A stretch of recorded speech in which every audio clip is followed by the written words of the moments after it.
Eh bien, bonsoir à tous. Bienvenue dans ce nouveau format du Club du mercredi. Je dis bonsoir en pleine conscience puisque il est un petit peu plus de 20 heures et ce sera désormais notre réunion des mercredis soirs. Alors, nous ne savons pas encore si nous allons le faire tous les mercredis, si nous allons le faire un mercredi sur deux ou un mercredi par mois.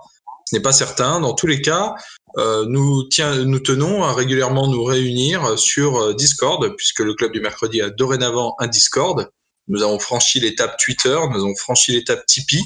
Nous arrivons maintenant sur Discord et nous allons nous réunir donc à intervalles réguliers sur Discord en présence d'un invité extérieur qui viendra nous présenter un petit peu ses travaux, évidemment, son domaine d'expertise, et puis se soumettra au jeu des questions-réponses avec l'ensemble de nos contributeurs. Un petit peu sur le modèle de ce que nous faisions à l'issue de chacune des conférences du club lorsque nous pouvions nous réunir en physique. Alors ce soir, c'est Romain Guérin qui a le courage et la gentillesse d'inaugurer cette première session publique. Romain, bonsoir. Bonsoir à tous et merci de votre invitation. Alors pourquoi courage? Alors on m'avait pas prévenu en fait. Il y a des choses qui on ne m'aurait pas tout dit. Parce que tu vas avoir face à toi des gens qui posent des questions complètement pointues et quelquefois un petit peu piégeuses. Tu verras. Alors là, je ne demande que ça. Donc en tout cas, je vous remercie pour votre invitation. J'en suis ravi et je serais ravi aussi de répondre à n'importe quelle question. Tant il faudrait les questions, on va dire, pertinentes, voilà, il n'y a aucun problème. Alors, est-ce que tu peux te présenter brièvement pour commencer? Tu es l'auteur de 2 livres. Tu peux peut-être nous rappeler un petit peu à la fois ton parcours personnel, sur ce que tu veux bien nous dévoiler publiquement, évidemment, et puis sur ton travail artistique. C'est-à-dire que oui, moi, on sait plus trop aujourd'hui parce que tous les mots sont galvaudés. Alors, vu que Iseut et Camélia Jordana sont des artistes, j'ai du mal à dire que je suis un artiste aussi, mais pour faire une chronologie simple, alors oui, tu dis que j'ai publié 2 livres, j'ai publié 2 romans, donc le premier, Jonathan France, et le second qui est sorti il y a un mois maintenant, Drôle de funérailles, qui sont 2 romans. Mais sinon, mon premier livre publié, c'était un livre sur le jeûne, donc où je m'étais infligé 10 jours de jeûne, donc juste de l'eau sans manger. C'était un journal de bord. Et là, j'avais publié ça aux éditions du Retour aux Sources. Donc les gens m'ont connu un peu comme ça. Au départ, sur Internet aussi, je publiais des maximes de mon cru, de la poésie. Donc après mes 10 jours de jeûne, j'ai publié Jonathan France. Après Jonathan France, j'ai publié un recueil de poésie, La chorale des cadavres. J'ai fait un album de pop rock, on va dire, voilà. Et là, j'ai fait voilà mon dernier roman. Donc en gros, voilà, je suis, on va dire, écrivain, quoi. Et puis c'est vrai que je fais un peu de musique aussi. Mais bon, si tu commences à dire romancier, poète, pamphlétaire, machin, enfin, on n'en finit plus. Donc je sais pas trop comment se définir, mais artiste, voilà, c'est artiste qui a du mal à fermer sa gueule sur le monde dans lequel on vit, quoi, en gros, quoi. Justement, comment tu en es venu à enregistrer de la musique, à écrire?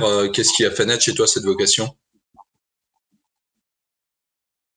Je sais pas, quand assez jeune en fait, c'est-à-dire que à l'âge de je sais pas 16-17 ans, j'ai fait mes premiers poèmes un peu bidons parce que j'étais amoureux de femmes inaccessibles. Alors je parle de quoi? Je suis en 5e et la nana elle est en 4e, tu vois. Donc mais déjà à l'époque quand t'as juste 1 an de différence, ça te paraît tellement lointain. Donc t'es dans ton coin, tu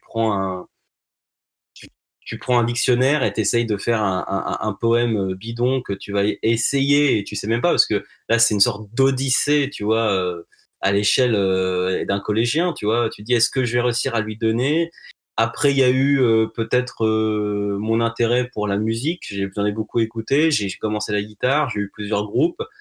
Après n'étant pas un énorme lecteur parce que je suis un migraineux et un hyperactif, je me suis concentré sur des formats courts, donc ce qu'on appelle les moralistes, hein, tu vois, Chamfort, même Nietzsche d'une certaine façon, voilà, enfin des textes courts et la poésie. Et c'est vrai que ma rencontre avec Verlaine, peut-être principalement, pas savoir pourquoi, je me rappelle comme c'était hier, c'est peut-être la réponse à ta question. Je me suis dit, le but de ma vie, c'est d'écrire au moins une phrase aussi belle que un vers de Verlaine, tu vois. Voilà, c'était ça un peu. C'était idiot, hein, tu vois, mais et donc après ma vie a été un peu concentrée sur ça, quoi.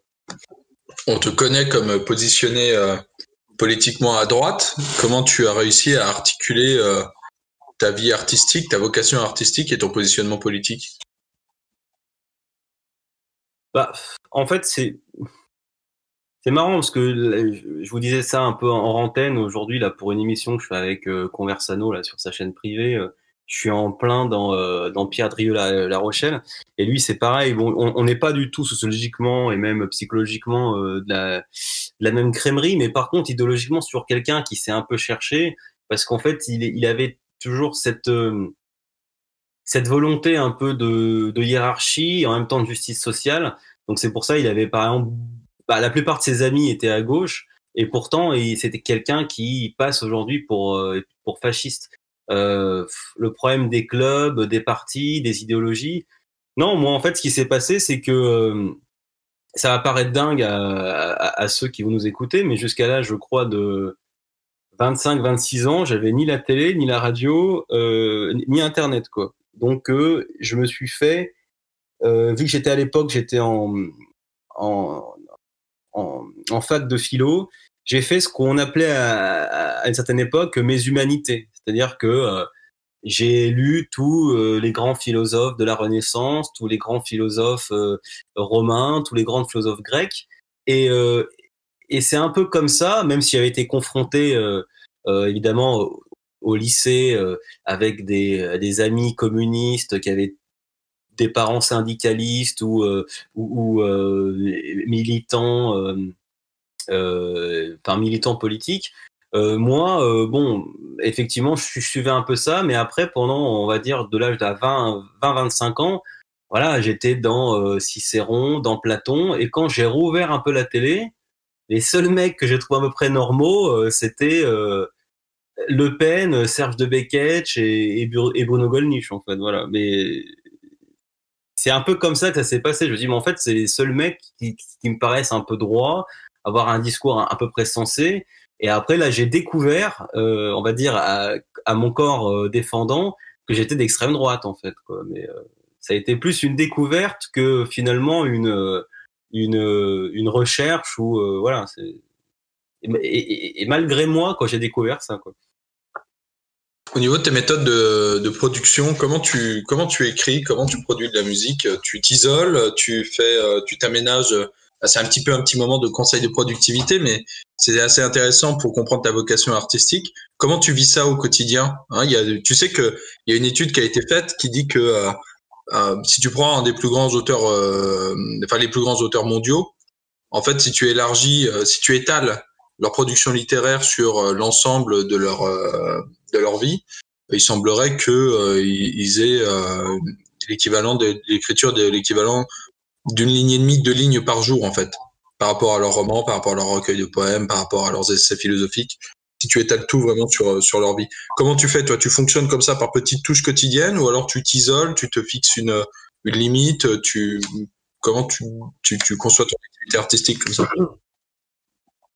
Alors bon, je vais évacuer un peu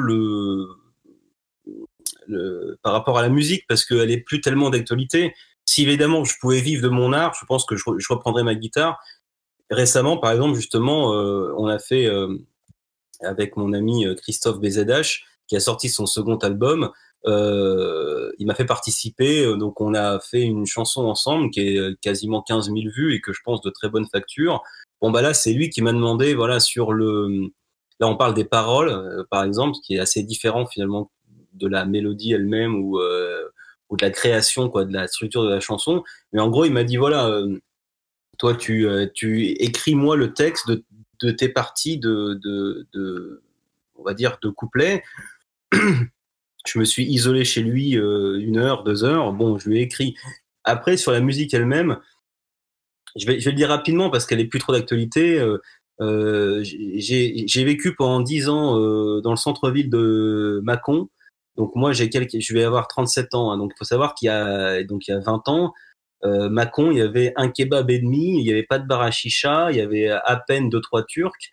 Et ma mère me laissait faire du roller, je sais pas, j'avais 7-8 ans toute la journée. Donc j'étais vraiment un petit citadin d'une petite ville et donc j'avais mes amis, on faisait plein de conneries quoi. Enfin bref, c'était et ils ont décidé de déménager à la campagne et là je me suis fait chier royalement et donc c'est la confrontation avec l'ennui qui m'a fait prendre une guitare et me dire bon bah là tu vas inventer des chansons voilà. Donc ça c'est pour la partie plus la musique mais qui a moins d'actualité aujourd'hui parce que comme je te dis, c'est pas ma priorité, je me suis pas trouvé bon en fait. Enfin euh, pas excellent en tout cas et je pense que quand tu fais enfin on devrait faire ça tout le temps de certaine façon mais en tout cas dans l'art je m'étais dit écoute Romain, soit tu vises vraiment l'excellence mais si c'est pour faire un truc moyen et en plus en vieillissant plus je lisais plus je m'isolais et je me rendais compte que on va dire dans la praxis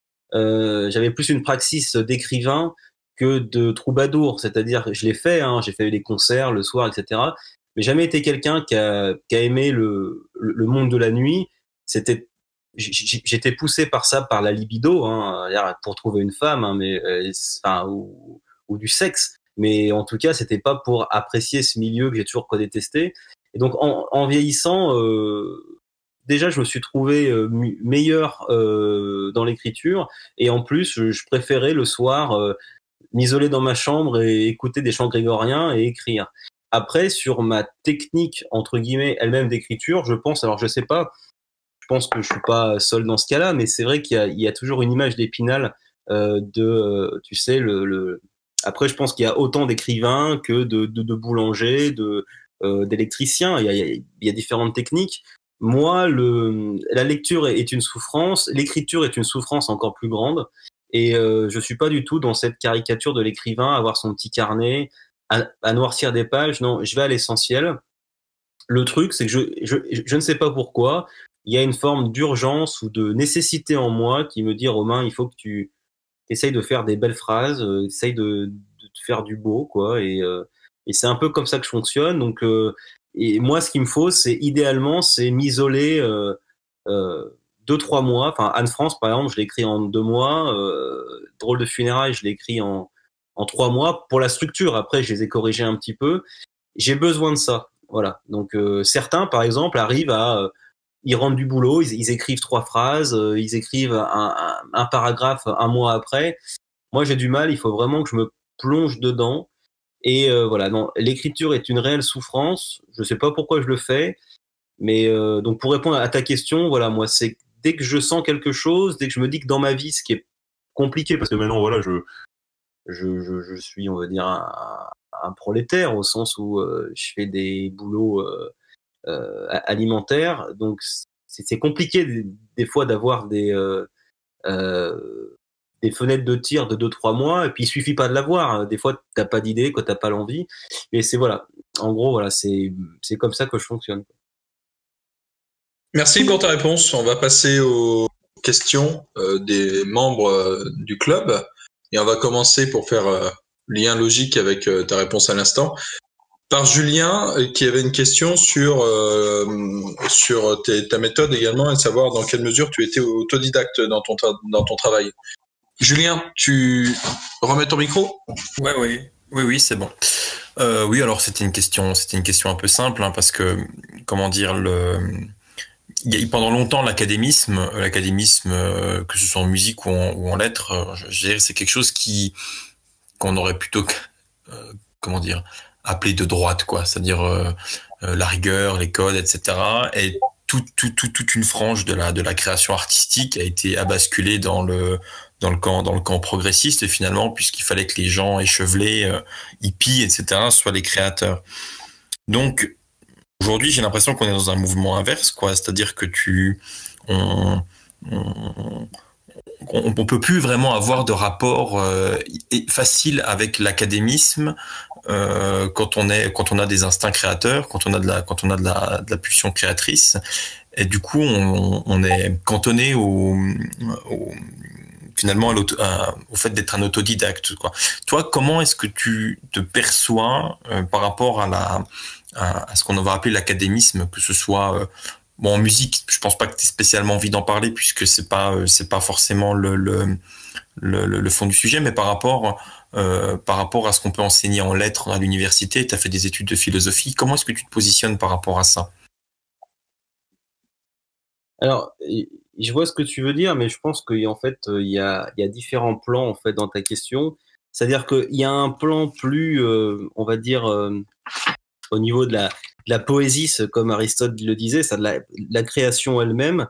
Et dans ce plan-là, je pense que si tu veux, il n'y a jamais eu d'école d'écrivains. Et je souhaite qu'il n'y en ait jamais.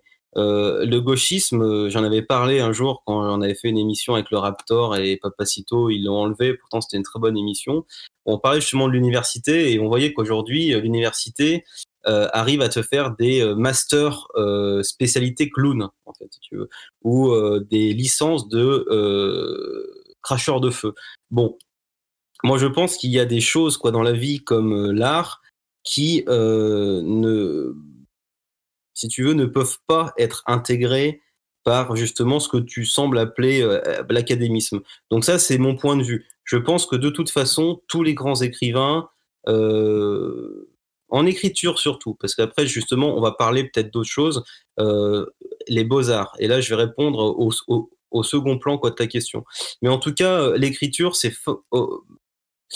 si tu veux, moi, quelqu'un qui se dirait je veux être écrivain et qui cherche à avoir des cours ou qu'on lui donne, je trouve ça suspect. Je dis pas que ça peut pas être utile, mais l'écriture, pour moi, ou en tout cas l'écriture telle que je la conçois, c'est forme de génie propre, alors qui est peut-être dans les gènes, qui est peut-être dans la culture, et une vie. Voilà, tu te confrontes à une vie, et tous les écrivains intéressants sont d'abord des gens qui se sont confrontés à une réalité, qui ont vécu. C'est pas des gens qui sont voilà, je veux dire, Jean-Paul Sartre par exemple, bon, moi me fait moins bander, ne serait-ce qu'un Louis Ferdinand Céline dans les débuts en tout cas, parce que Louis Ferdinand, bon, il a de la matière vu qu'il s'est confronté en tant que médecin un peu de province ou médecin généraliste. Il a vu l'homme dans toute son ampleur. Donc c'est ça qui te donne la matière première. Donc d'une certaine façon, le bon écrivain a forcément une comment dirais-je, pas un destin tragique, mais un destin qui, s'il faut qu'il soit bon, il faut qu'il soit connecté quand même à une forme de réalité. Alors ça implique pas tous les écrivains, parce que finalement les grands écrivains de fiction par exemple, là on est dans la pure imagination. Moi je suis pas de ces genres d'écrivains-là, je suis plus ces écrivains qui ont besoin de se confronter au réel pour pouvoir produire. Alors, je pense que ta question, elle serait vraiment pertinente si j'étais justement, mettons, un peintre, parce que oui, il y a eu des époques où les beaux-arts, par exemple, pouvaient apprendre à des gens quoi, désireux d'acquérir des techniques. Parce que pour moi, l'art, c'est les 3 T, si tu veux. Il y a la technique, il y a le travail et il y a le talent. En fait. Donc, voilà. Et c'est vrai que, bon, pour l'écriture, la technique étant quelque chose peut-être intuitivement autodidacte, ben c'est surtout le travail et le talent. Par contre, effectivement, si tu es dessinateur, si tu es cinéaste, si tu es peintre, la technique est peut-être plus objective et d'une certaine façon, et donc plus à même d'être enseignée.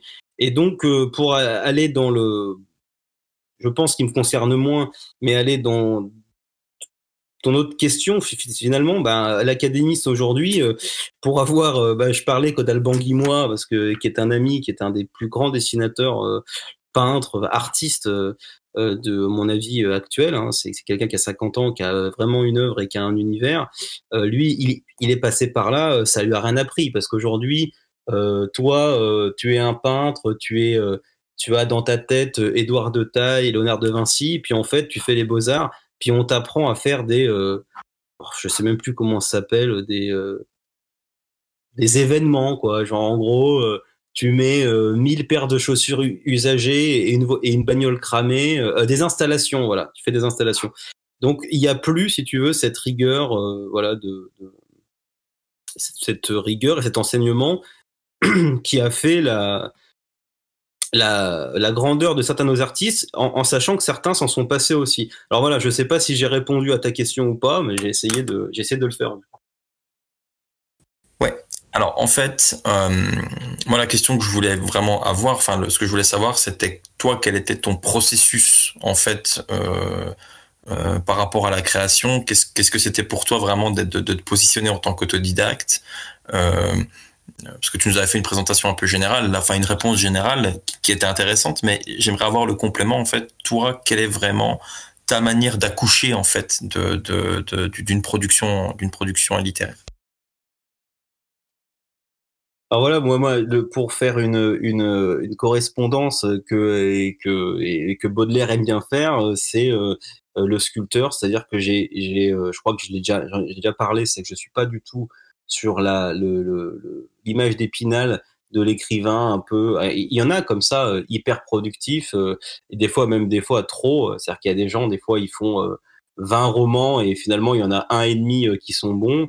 Moi, il y a très peu de choses qui sortent de moi, mais quand elles sortent, je les retravaille, je les relis 10, 20, 100 fois, et que après aussi, alors peut-être que c'est mon biais de musicien, mais je pense que la littérature est un rythme, ne serait-ce que par la ponctuation, et c'est aussi quelque chose qui, même si quand on lit, ça se passe dans nous, mais je pense qu'il faut que ça soit beau à dire. Une fois que j'ai fait ça, la technologie moderne me permet de faire lire mes textes par un logiciel, et donc je peux le refaire lire par ce logiciel 100 fois, 200 fois, pour déjà mettre la ponctuation, qui est le rythme finalement, le rythme, et après voir est-ce que c'est beau, est-ce que voilà. Donc je rumine beaucoup. Donc pour répondre à ta question, j'ai une production qui est en termes de volume est faible, et une fois qu'elle est là, par contre, je vais passer des centaines, pour pas dire des milliers d'heures à revenir dessus, et avant de publier quelque chose, que ce soit Journal d'Anne France, mes poésies, bientôt aussi, je vais publier un recueil de maximes, quoi, de phrases très courtes. Aujourd'hui, on dit un peu ça punchline, mais bon, c'est autre chose. Et ben, c'est des choses que j'ai ruminées, voilà, 200, 300, 400 fois, quoi. Voilà, c'est un peu mon processus de création, quoi. Octavius, tu avais une question à poser? Oui, oui, tout à fait, tout à fait. C'était, excuse-moi. Ah oui, déjà, je voulais aussi noter, c'est dingue, Romain, quand je t'ai écouté parler, on doit avoir 2, 3 ans de différence, mais on a eu la même enfance, slash la même adolescence, je crois. J'étais exactement pareil que comme toi, moi aussi, en écrivant. J'ai publié mon premier roman à 16 ans. C'était nul à chier. Oh là là, j'en ai tellement honte, j'en parle même plus. Et pareil, oui, à écrire des lettres pendant l'été aux filles, ça, les jeunes de ma tante ne connaîtront jamais ce que c'est que les correspondances de l'été qui mettent 2 semaines à arriver. Et ma question très concrète au point de vue de à la fois ta pratique artistique et aussi tes motivations, parce que tu as évoqué le fait que c'était très important pour toi la quête de la femme avec un grand F, c'est-à-dire que ce soit le sexe, l'amour. À l'époque. Ouais, oui, voilà. Et je voulais savoir si, de par ton expérience, enfin cette motivation et ton expérience artistique, déjà petit 1, est-ce que, oui ou non, de manière très concrète, ça marche avec les filles? Petit 2, est-ce que tu crois que ça t'a aidé un petit peu dans ta compréhension un petit peu des femmes, dans ta vie personnelle? Est-ce que ça a joué un rôle, le fait que tu aies une démarche artistique à côté? Alors, ouais, c'est assez, c'est compliqué parce qu'il y a une dimension chronologique, il y a toujours je pense que non, en fait, j'avais résumé ça un peu dans une maxime, mais si tu veux, il faut d'abord se rendre maître d'un corps d'une femme. Et ça, c'est des techniques de drague ou de séduction qui ont 3000 ans. Il faut lire Ovid, je crois, je sais plus, enfin, il y a un livre comme ça qui m'avait marqué. Mais après, une femme, quand elle s'est déjà intéressée à toi, si tu lui fais un poème, oui, alors là, si tu vas peut-être comme Napoléon sur l'Europe, tu vas conquérir son âme. Mais tu ne vas jamais draguer une femme avec un poème, au contraire, quand ça lui Alors, fait je te peur. parle. Mais paradoxalement, je te dis ça, ça m'a jamais aidé, même si je crois que c'était Soral à l'époque qui faisait la distinction entre les salopes et puis les mystiques. J'ai effectivement un profil, c'était beaucoup les salopes qui me plaisaient. Hein, Je pour te dis, pouvoir on les est pareil, doser, mais on est pareil, mec. Enfin, vas-y. je plaisais aux mystiques, évidemment, mais les mystiques sont pas toujours vilaines. Hein, donc ça, et sur que j'avais quelque chose de très bête que je ne referai plus aujourd'hui, même si je l'ai toujours un peu. Je sais pas pourquoi, j'avais quelque chose en moi qui ne, même si je savais comment faire avec les filles, je ne voulais rien leur accorder. C'est-à-dire que quand je sortais, que j'étais ivre en boîte, en pub, je tombe sur une nana magnifique. Je sais qu'il suffit de la séduire le soir et de l'emmener au resto le lendemain. Bah moi non, je veux que ça se fasse le soir même parce que j'ai pas envie en fait, rapport un peu prostitutionnel, tu vois, de dire allez je vais être gentil, je vais t'emmener au resto, tout ça. Donc j'avais un côté très bête, très paysan, très bovin, quoi, tu vois, et qui m'a fait louper finalement les meilleurs coups de ma vie, tu vois. Après ça m'a pas empêché, mais j'ai quand même eu ma femme que j'ai depuis 5 ans qui a été sensible à mon art. Donc, d'une certaine façon, pour répondre à ta question, je pense que c'est pas forcément. Je veux dire, si tu veux draguer, il vaut mieux avoir une Golf 5 que écrire comme C'est ça. Baudelaire, en fait. Si tu veux. Ma question, c'était vraiment. Après, si t'es un mondain, ce qu'on peut plus imaginer aujourd'hui, parce que de toute façon, pour vivre à Paris, même dans une soupente, mais imaginons ça dans une forme de fiction. J'avais pu être mondain et c'est-à-dire que ça aide pas à la drague, mais ça aide à la séduction, ce qui sont deux concepts complètement différents. La drague est quelque chose de très se rapproche plus de la chasse. La séduction, c'est quand tu es déjà dans un contexte, on va dire. En fait, la drague, t'as un contexte hostile et faut aller, voilà, il faut aller pécho, quoi. La séduction, c'est un contexte qui n'est pas spécialement hostile et là, tu peux te mettre en avant. Donc là, oui. Voilà. Je sais pas si j'ai répondu à ta question, mais Bah, oui, il y avait beaucoup de ça, oui, mais c'était aussi lié à ton statut, en fait, ton statut d'artiste, vu que tu as été à la fois musicien, tu as été produit, tu es publié, etc. Est-ce que, de par ce statut-là, enfin, sans doute plus maintenant, vu que tu me dis que tu es une femme, mais peut-être qu'à un moment, est-ce que tu as remarqué que ça changeait un petit peu tes rapports avec les femmes, le fait que tu sois vraiment artiste, plus ou moins reconnu? non, alors absolument pas, parce que encore aujourd'hui, à part là, j'ai fait une petite publication sur les réseaux sociaux il y a quoi une semaine. Effectivement, là, je sens quelque chose, je sens un changement parce que je vois que j'ai de plus en plus de femmes qui me suivent. Mais pour te dire, je vais avoir 37 ans, je crois. À l'heure où je te parle, 99,9% des gens qui me lisent ou qui m'apprécient ou qui me suivent sont des hommes, en fait. Et les petits pourcents qui restent, il y a des homosexuels et après il y a des femmes, si tu veux, tu vois. Donc non, ta question en fait est pertinente, mais elle ne l'est pas parce que j'ai pas ce succès-là. Je veux dire, le jour où peut-être tu me verras à la télé et machin, je te dirais bon. Et encore aujourd'hui, effectivement, j'aurai ce succès avec les femmes que j'aurais aimé avoir plus à 20 ans qu'aujourd'hui, parce que quelque part aujourd'hui, je trouve ça plus assez futile. Mais voilà, non, moi, le gros des troupes qui me suivent sont tous des hommes, donc je n'ai pas. En fait, si tu veux, comme je t'ai dit, c'est ça pourquoi j'ai fait la distinction soralienne, c'est une façon salope et mystique. Est-ce que ça m'a aidé parfois à conclure? Oui, mais parce que parce que j'avais cette personne-là qui était, tu sais, une femme qui était sensible à la poésie, à quelqu'un qui lui parle un peu de philosophie. Mais de certaine façon, si j'avais été un mec normal, vu que j'ai pas trop une mauvaise gueule, s'il y avait 2-3 codes, c'est-à-dire Romain, prends une douche, habille-toi, fais croire que t'as une Golf, bon bah j'aurais niqué aussi, tu vois ce que je veux dire. Donc ça m'a pas spécialement aidé et j'ai pas assez de succès de toute façon pour eu assez, et j'en ai pas encore aujourd'hui, pour avoir ce genre de problème d'une certaine façon, quoi. Tu vois. Ok, je pense aussi que ça vient du contenu que tu fais qui s'oriente vraiment pour les mecs, parce qu'il y a d'autres pratiques artistiques. Je te dis, hein, moi, après avoir vu que j'avais aucun talent ni pour la musique ni pour l'écriture, j'ai fait photographe. Là, avec les filles, ça marchait mieux. Enfin, tu vois, c'est un autre contenu qui fait en sorte que tu entres en relation avec des femmes que toi, tu n'avais pas. Bon, eh ben merci Romain.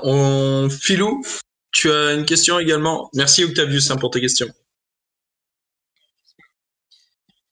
J'ai lu Drôle de funérailles. La lecture, elle s'est faite vraiment très rapidement, et donc la dernière fois que j'avais pris plaisir à lire un truc aussi vite, c'était chez Cavana. Et parce que du coup, ça m'a fait penser qu'il y a plusieurs points communs. Du coup, le fait de faire de parler un petit peu de sa vie personnelle, et dans Drôle de funérailles, comme c'est comme quelque chose de très intime, j'avais deux questions. La première, c'était le degré d'authenticité de l'histoire que tu racontes dans ce bouquin. Alors, il y a des choses authentiques, étant donné que tu as mis un article journal pour un peu prouver tes dires. Et par rapport à ce degré d'authenticité, il y a un des personnages qui est ton oncle, Michel. Et je voulais savoir si ce que tu racontes sur Michel est vrai.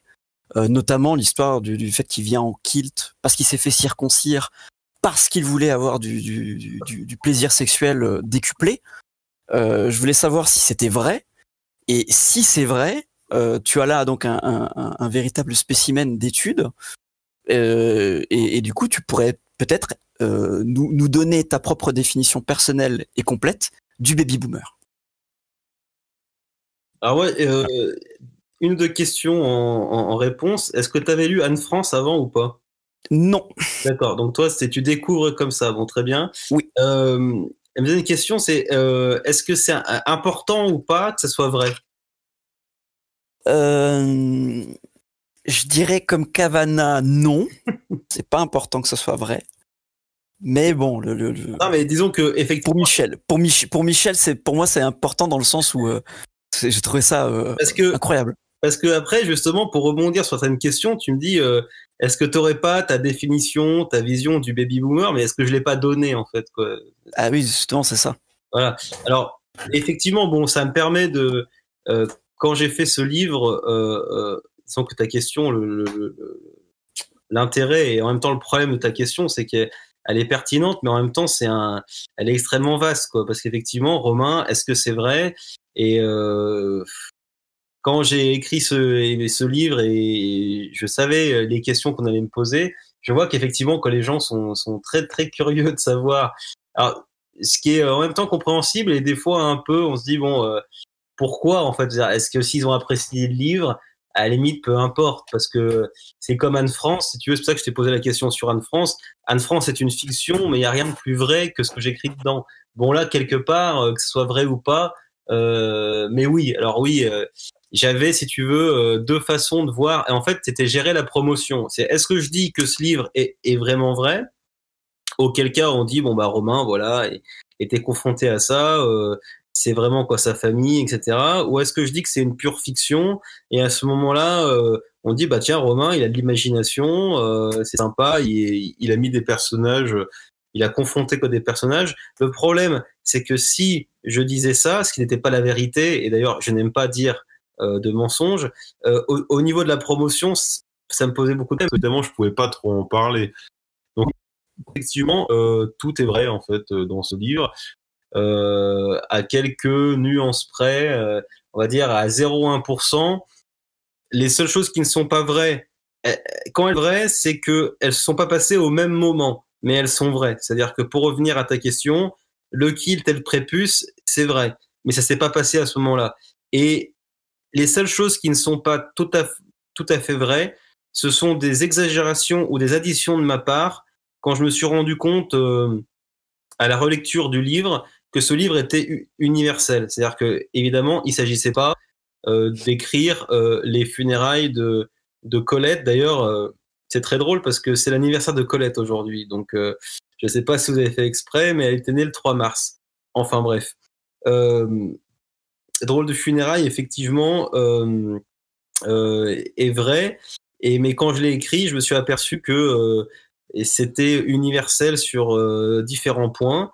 Évidemment, des sujets comme la famille, la fraternité, la mort, les héritages. Mais plus que ça, quand je me suis relu, j'ai vu que les 3 frères, Michel, ce que tu appelles le boomer, voilà, c'est un boomer. Daniel, ce que j'appelle moi la bourgeoisie décadente, et mon père, qui est, pour faire vite, une sorte de gilet jaune, hein, pour faire très vite. Je me suis dit, tiens, en fait, sans faire exprès, ma famille est un stéréotype, et sans vouloir le faire au départ avec Anne France, j'avais vraiment voulu faire un pamphlet nationaliste déguisé dans une sorte de mémoire un peu roman. Au départ, je le certifie. J'ai pas voulu du tout faire de politique avec Drôle de funérailles, mais quand je me suis aperçu de ça, j'ai grossi un peu les traits.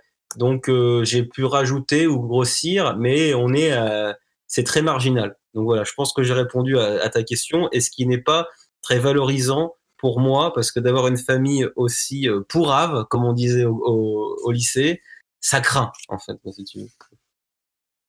Bon, c'est mieux que de pas avoir de famille du tout. Oui, mais enfin, moi, ce n'est pas une famille, en fait. C'est-à-dire que moi, je me suis vengé, et que justement, c'était un objet, en fait, pour aller encore plus au fond, quoi, de ta question. J'ai assisté à ces funérailles alors que je ne voulais pas y aller. C'est ma mère qui a insisté, j'y suis allé pour elle. Donc, j'ai assisté, comme pour vous dans le roman, en termes de spectateur. Et plusieurs mois après, quand je racontais l'anecdote à mon père, qui n'a pas assisté à ça, hein, parce que c'est voilà, pour lui, sa mère était morte depuis longtemps. Il était très, je le faisais marrer en fait, tout simplement. Il m'a dit, Romain, tu devrais écrire un livre. Et c'est ça qui m'a donné un petit peu l'idée. Et en plus, je me suis dit, pourquoi pas? Est-ce que littérairement, est-ce que ça a existé un jour? Déjà, en termes de forme, je sais pas si quelqu'un me posera la question, mais je crois qu'en termes de forme, ce livre est absolument unique, ce qui est rare aujourd'hui parce qu'on a on a 3 siècles, 4 siècles de génie quoi derrière nous.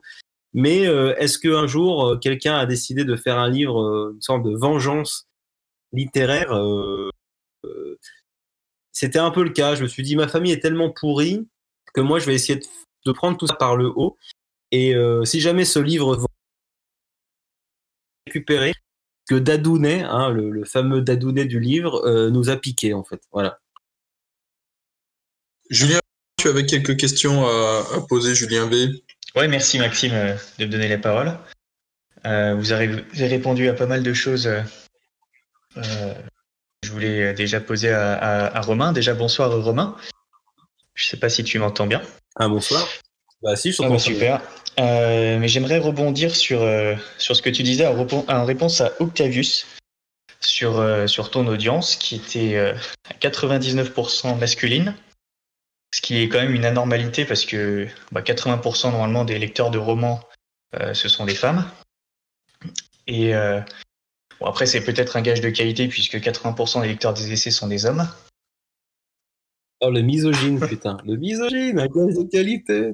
Et est-ce que l'enjeu, justement, ne serait pas de dépolitiser son message, qui est responsable justement de cette situation et du coup d'une audience encore un peu faible?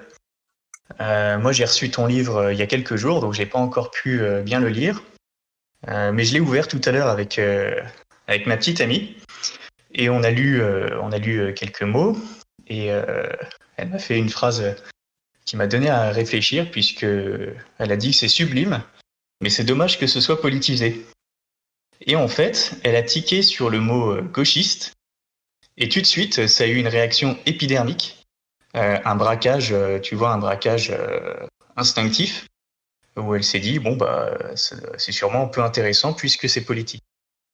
Il y a une belle phrase de Monterland qui disait que les femmes ont le même rapport à la réalité que les chats avec l'eau. Et c'est exactement ça. Et je pense que si c'est pour élargir un petit peu, si on voudrait avoir des beaux artistes de droite comme toi et avec plus de succès, peut-être qu'il faudrait essayer de dépolitiser au maximum son message, quoi. Je sais pas ce que tu en penses. Alors, oui, non, mais alors là, il y a deux choses principales. C'est que, en fait, et je leur en veux pas, hein, tu veux, une femme, en fait, c'est avant tout, hein, même si aujourd'hui, ça serait fasciste de le dire, mais une femme, c'est comme quelqu'un qui va avoir des enfants, quoi. Et donc, si elle va avoir des enfants, elle a pas envie que son gosse naisse sous un pont et dans une, on va dire, dans une situation critique et, euh, et marginale. Donc les femmes, pour moi, c'est normal. Et d'ailleurs, c'est tout le travail que moi j'essaye de faire, c'est-à-dire de normaliser un peu un discours qui est normal en fait. C'est-à-dire, on veut des frontières, on veut vivre éthiquement en majorité entre nous, mais pour l'instant, nous sommes des pestiférés. Et donc, c'est normal par rapport à mon public, tout à fait normal que j'ai que des mecs, parce que les femmes sont attirées, si tu veux, par, entre guillemets, quoi, les gagnants. Quelle que soit la structure idéologique du temps. Et effectivement, Romain n'est pas un gagnant. Il essaye de le paraître, c'est-à-dire avoir un visage qui n'est pas repoussant, de montrer que je suis un mec normal, de montrer que je peux. C'était le sens aussi du dernier clip que j'ai fait avec Christophe, où on a eu une décapotable, etc. Enfin, de montrer que le message national, c'est pas trois mecs les crânes rasés avec des tatouages j'aime Hitler et qui boivent des bières low cost en fait. Voilà, c'est voilà. Donc on essaye de faire ça. Donc pour moi c'est pas c'est comme ça. On est une époque de transition. Après sur le côté politisé, c'est marrant parce que c'est toujours une critique que j'ai eue. Par exemple, pour Anne France, c'est la critique que mon père a pu faire. Alors mon père, il est ce qu'il est, mais c'est un grand lecteur. Et j'ai eu quelques critiques comme ça aussi.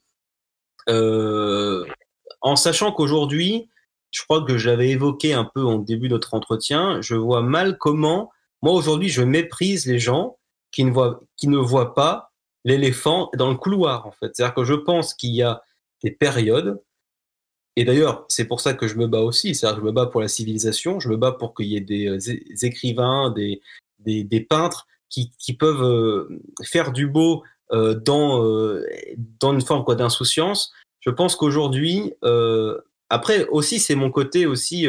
Là, je te dis quelque chose d'assez objectif, mais c'est quelque chose aussi J'ai toujours aimé la politique. J'ai un master 2 en philosophie politique et j'ai lu Hobbes, j'ai lu Rousseau, j'ai lu. Enfin voilà, c'est-à-dire que ça m'a toujours intéressé que la vie de la cité. Donc peut-être que c'est aussi parce que j'aime ça. J'aime parler politique. Voilà, je suis très français, tu vois. J'aime parler politique. Pour le coup, c'est ça. Mais j'avoue qu'aujourd'hui, j'ai beaucoup de mépris pour les gens.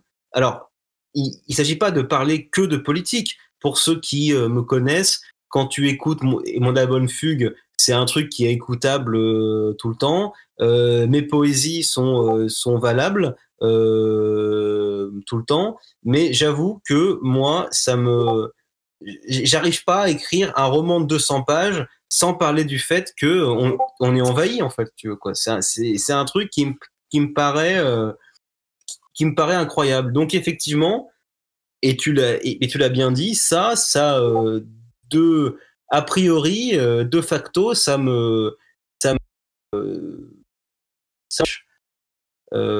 certains et principalement certaines peut-être d'apprécier ce que j'écris, en sachant qu'il y a quand même eu pas mal de femmes qui m'ont écrit en disant ça m'a fait du bien, etc. Mais je l'assume. Je pense qu'aujourd'hui, peut-être qu'à toutes les époques, hein, y a toujours un peu ça, mais aujourd'hui, sincèrement, voilà, pour reprendre un peu cette image, être écrivain, c'est quand même un vrai écrivain, hein, pas un écrivain marxiste qui a une grille de lecture, non, un écrivain qui assume de voir le réel. J'essaye de le faire finement, parfois pour Anne France, ou comme tu me dis pour Drôle de funérailles, apparemment c'était pas assez fin, et parce que le réel n'est pas fin.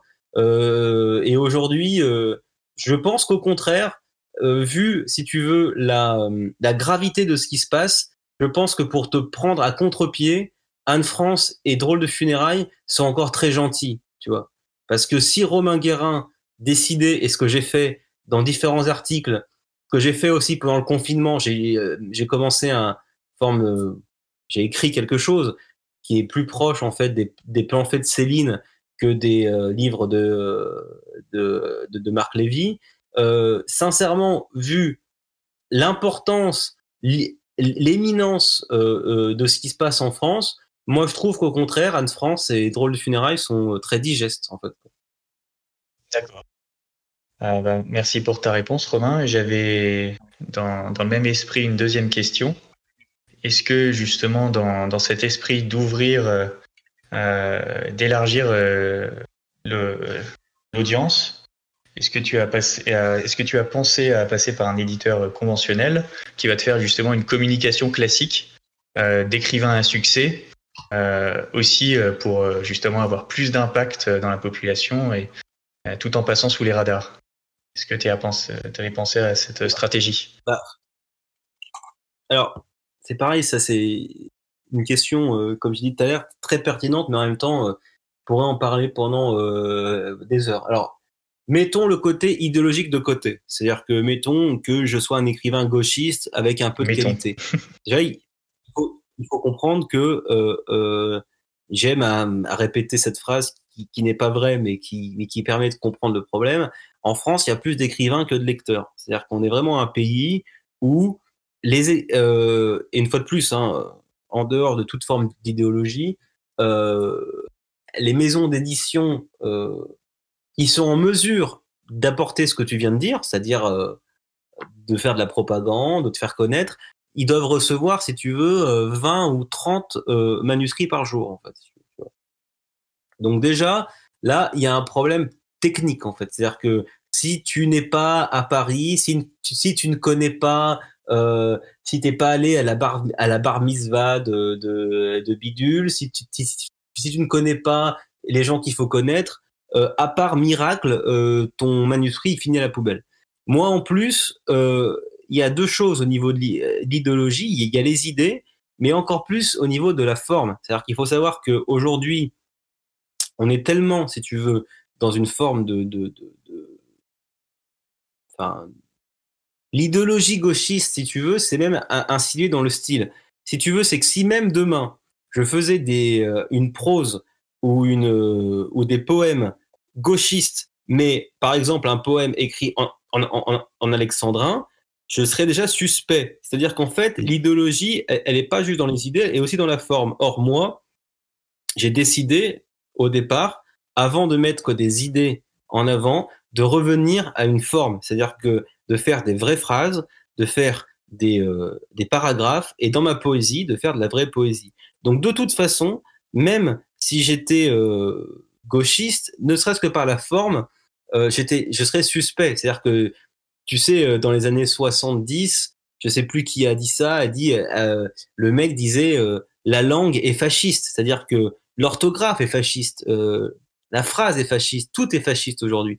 Or moi, au-delà des idées que je peux mettre en avant, vouloir revenir à une forme, si tu veux, de travail et de forme est déjà suspect.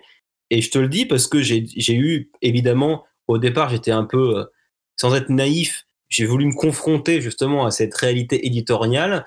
Au départ, j'étais un peu chaud, donc pour Anne France, j'avais dû envoyer ça, je sais pas, enfin des dizaines, même des centaines d'exemplaires. 99,9% du temps, pas de réponse. Ouais. Et quand il y a une réponse, le mec te dit en gros, tes phrases elles sont trop longues en fait. Enfin, tu vois ce que je veux dire. Ah oui, d'accord. Ouais. Oui, si on n'a pas le réseau déjà à la base, oui, c'est quasiment peine perdue, quoi. Ouais, on est dans un océan de papier, voilà, d'accord. Et dans un monde normal, regarde, je disais là, je lis aujourd'hui, les gens considèrent Drieux-La Rochelle comme un grand écrivain. À l'époque, là, je suis en train de lire ses mémoires, là, son journal de 39 à 45. Lui, il vendait 7000 livres, 6000 livres, voire 5000. Moi, Anne France, j'en ai vendu 2000. Donc, tu vois, après, je suis pas une star pour autant, tu vois, mais même à l'époque, c'était hyper confidentiel. C'était confidentiel, sauf qu'à l'époque, vu que lui, c'était un mondain qui était sur Paris, bon, ben, il fréquentait les gens qu'il fallait fréquenter, si tu veux. Tu vois ce que je veux dire ? La moitié des lecteurs, c'était ses potes, je pense, déjà à l'époque, ouais. Bon. Oui, et puis il faisait un gros travail, c'est-à-dire qu'il fréquentait, c'est-à-dire que voilà, je prends l'exemple de Drieux, mais Drieux c'était c'était une pute en fait, c'est-à-dire quelqu'un qui était financé par les femmes, tu vois. Il a jamais Ah ouais, travaillé ce mec, d'accord. il était pour l'anecdote pour ceux qui le savent pas, il était l'amant de Madame Renault Ah oui, des d'accord. voitures, tu vois. Ok, Voilà. C'est le elle qui le coquin. finançait pour qu'il puisse se branler en fait. Moi, le problème, c'est que Romain Guérin, pour qu'il existe, il faut que je lave des bagnoles pour Avis, il faut que je vende du pain sur les marchés et il faut que je fasse des ménages, en fait, tu vois. Donc, voilà, c'est un peu plus compliqué.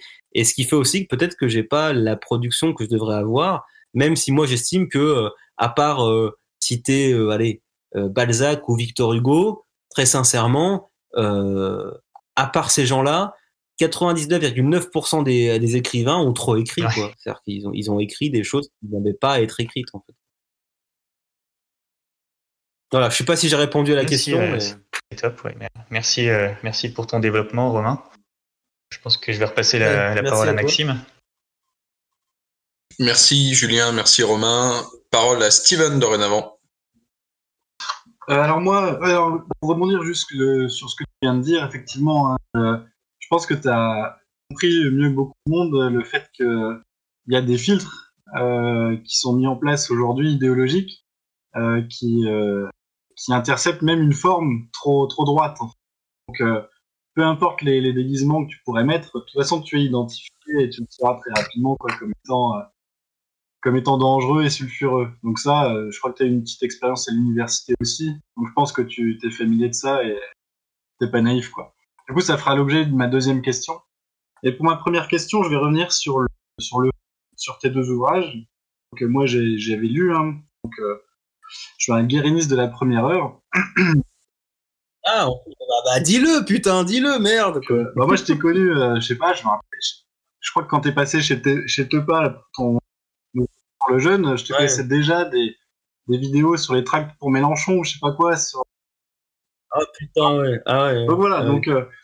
donc moi, ton premier ouvrage, le Journal d'Anne-France, enfin non, le premier roman, le Journal d'Anne-France, je l'avais acheté par soutien, quoi. C'est une personnalité qui a le grand avantage d'être sympathique à l'écran, en tout cas, mais j'imagine que c'est le cas en vrai aussi. Et Mais dans la vie aussi, je hein, m'en je te doute, je m'en rassure. doute. Donc on a envie de te suivre, donc ça, je pense que tu es conscient de cette qualité. Donc je l'avais acheté par soutien, en n'en attendant rien de particulier, quoi. Et c'est vrai que bah, c'est revenu beaucoup, hein, tu le sais maintenant, mais pour moi aussi, ça a été vraiment une surprise, quoi. J'étais sur le cul, ça fait, enfin, je m'attendais vraiment à du sous Houellebecq, tu vois. C'est un peu ce que font les écrivains de droite aujourd'hui, les jeunes. Et vraiment, j'ai été sur le cul, tant au niveau de la forme que du fond. J'ai trouvé que c'était un ovni, quoi. Donc c'était vraiment une énorme claque. Donc ça, c'est la première expérience que j'ai eue. Et du coup, moi, ce qui m'a frappé, c'est ton écriture qui sonne juste. En fait. Tu vois, on sent que c'est pas boursouflé. Elle est riche sans être boursouflée. Donc ça, c'est très rare aujourd'hui puisqu'on a perdu les fondamentaux de l'écriture et de la syntaxe. Donc toi, ton style, je sais pas le style, tu vois, les gens utilisent souvent ce mot-là sans vraiment le définir. Pour moi, c'est le mélange de la richesse lexicale, de la syntaxe et du rythme. Donc je sais pas, c'est une définition qui vaut ce qu'elle vaut, quoi, mais chez toi, par exemple, je trouve que tout est là, quoi. La richesse lexicale, tu nous sors des expressions qui on ne lit plus depuis 60 ans, quoi, en fait. Ouais, les derniers, c'est Rieu, etc., qui écrivait encore excellemment bien. Une sorte de classicisme donc, qu'on a perdu. Donc ça, on le retrouve chez toi. Richesse lexicale, syntaxe, bah voilà, tu sais écrire, quoi. Donc en fait, c'est quoi à dire, mais le verbe il est au bon endroit. Le complément aussi, les adjectifs aussi, il n'y en a pas trop. Et sur le rythme, bah justement, effectivement, tu arrives à rythmer tes phrases, et même à l'intérieur des phrases, il y a des allitérations, il y a des, enfin, c'est vraiment, c'est subtil, tu vois. Peut-être qu'il faut avoir un peu.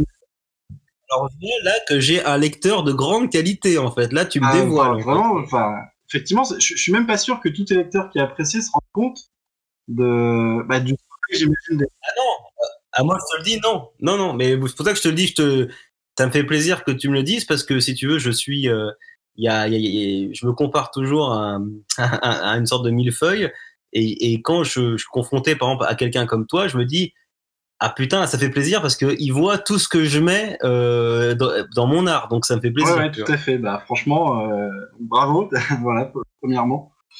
Et puis le journal d'Anne France, au-delà de la forme, il y a le fond, quoi. Je trouve que déjà, le journal d'Anne France, c'était déjà un genre hybride, hein, c'est-à-dire on sait pas trop dans quel genre le classer, quoi. Mais en fait, on se pose pas la question, on le lit. Donc moi, j'ai lu, je l'ai savouré aussi, comme plusieurs de tes lecteurs l'ont fait, parce que je trouvais qu'il était à la fois léger, pas balourd, enfin voilà, vraiment savoureux à lire, et en même temps, on voulait s'en garder un petit peu, donc je le lisais par petites touches, quoi. Donc en plus, il est pas très épais. Donc, mais malgré cette forme assez ramassée, quoi, c'est vrai que pour moi, tu as fait un bouquin qui, c'est un peu grandiloquent, tu vois, mais qui accède à l'universel, quoi. C'est en 200 pages ou un peu moins, je sais plus, un peu moins, il me semble. Tu traces le portrait de la France aujourd'hui et tu exprimes le sentiment de toute une jeunesse, parce que bizarrement, tu parles d'une vieille dame, mais en fait, c'est surtout les jeunes qui sont conscients de ça, parce que la vieille dame, finalement, les vieilles dames dans son genre, elles ont Alzheimer, elles se rendent pas compte de ce qui se passe. Donc en fait, elles meurent sans se rendre compte, et le spectacle de leur mort, c'est la jeunesse qui assiste, quoi. Donc c'est nous que ça touche, en fait. Donc voilà, j'avais trouvé, enfin, vraiment, c'est un excellent livre, donc je le recommande ici à tous ceux qui l'auraient pas lu. Franchement, foncez, c'est pas juste un achat militaire comme on en a l'habitude dans notre camp. C'est très bien, mais là, vous aurez plus que ça, quoi. Donc voilà pour le journal d'Anne France. Et donc pour Drôle de funérailles que j'ai lu récemment, du coup. Alors là, je trouve que le style reste aussi bon, voire s'améliore presque. Donc là, je trouve qu'effectivement, t'as eu un sujet pour pouvoir changer de registre et avoir un registre plus large, quoi. Mais par contre, je l'ai trouvé encore plus dense, presque dans le mauvais sens du terme. C'est-à-dire que moi, je l'ai pas trouvé amusant du tout. Je l'ai trouvé vraiment étouffant.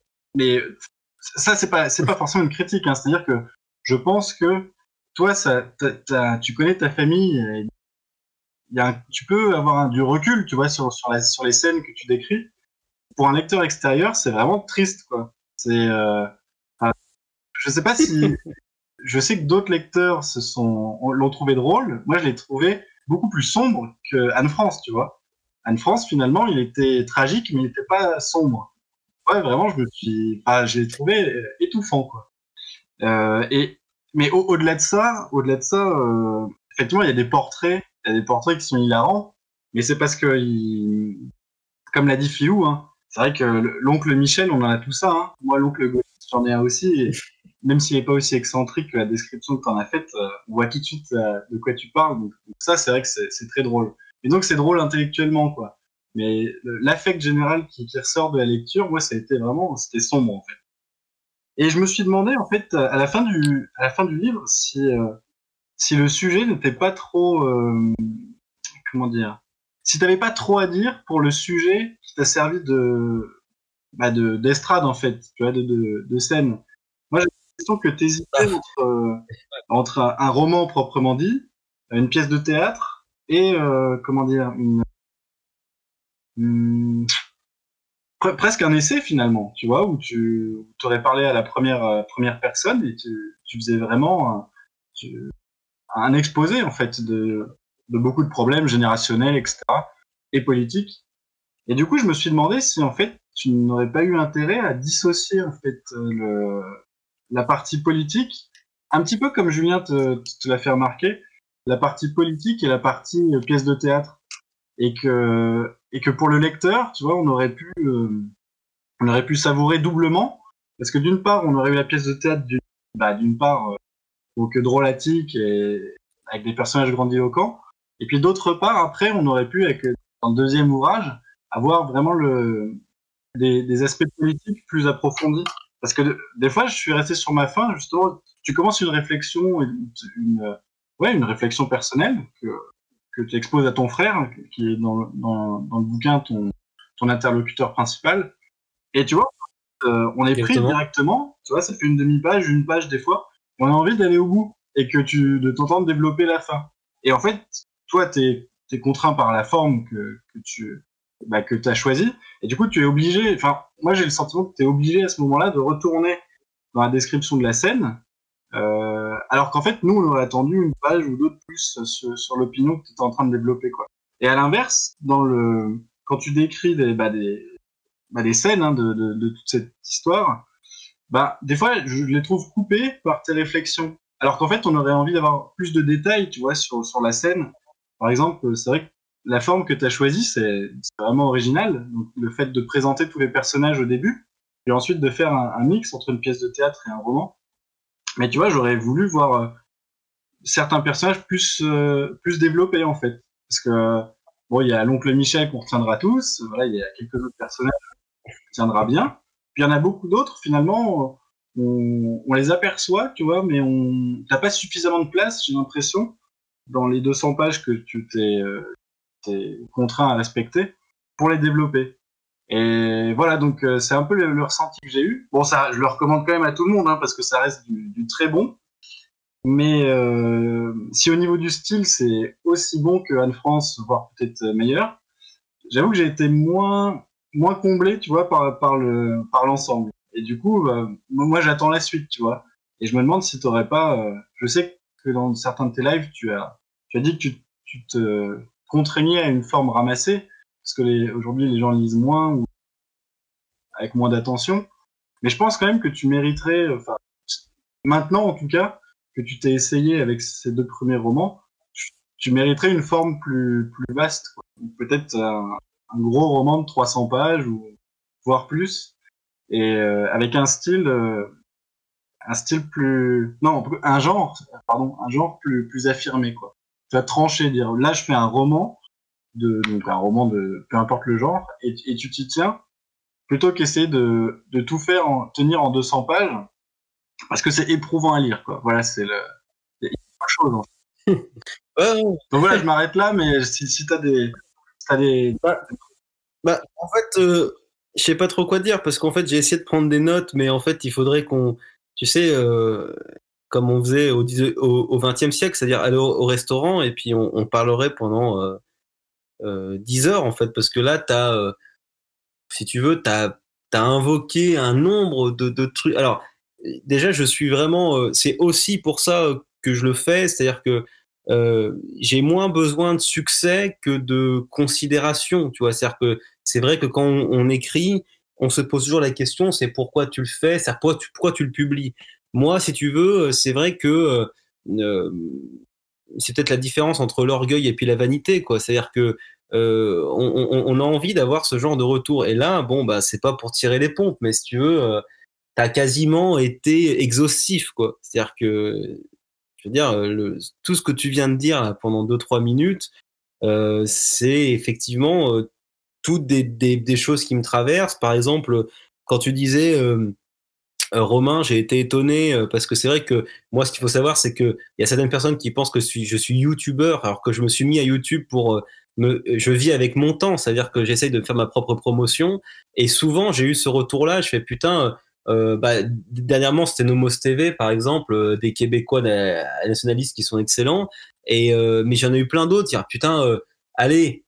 J'ai acheté le livre de Romain parce que, allez, pour le soutenir, ou je pensais et en fait, je me suis pris une claque, en fait, si tu veux, tu vois. Après, même en termes de style, ça a commencé par ma poésie et il y a eu aussi ça sur mes romans. Ils m'ont dit, Romain, c'est dingue parce que on voit réellement que t'essayes de revenir, parce qu'on parlait de la forme sur l'autre intervenant qui me posait quoi des questions.